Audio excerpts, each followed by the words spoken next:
বিদ্যে বোঝাই বাবু মশাই চড়ি শখের বোটে।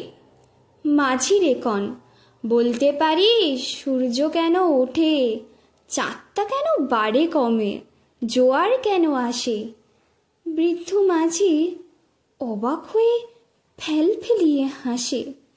বাবু বলেন, সারা জনম মরলি রে তুই খাঁটি, কেনবি না তোর জীবনটা যে চারি আনাই মাটি। খানিক বাদে কহেন বাবু, বল তো দেখি ভেবে, নদীর ধারা কেমনে আসে পাহাড় হতে নেমে? বলতো কেন লবণ পোড়া সাগর ভরা পানি? মাঝি সে কয়, আরে মশাই ও তো কি আর জানি।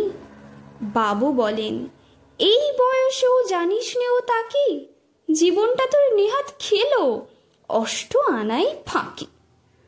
আবার ভেবে কহেন বাবু, বলতো রে বুড়ো, কেন এমন নীল দেখা যায় আকাশের ওই চূড়ো? বলতো দেখি সূর্য চাঁদের গ্রহণ লাগে কেন? বৃদ্ধ বলেন, আমায় কেন লজ্জা দিচ্ছেন হেন? বাবু বলেন, বলবো কি আর, বলবো তোরে কি তা, দেখছি এখন জীবনটা তোর 12 আনাই বৃথা। খানিক বাদে ঝড় উঠেছে, ঢেউ উঠেছে ফুলে। বাবু দেখেন নৌকোখানি ডুবলো বুঝি দুলে। মাঝি রেকন, এ কি আপদ, ওরে ও ভাই মাঝি, ডুবলো নাকি নৌকো এবার, মরবো নাকি আজি? মাঝি শুধায়, সাঁতার জানো? মাথা নাড়েন বাবু।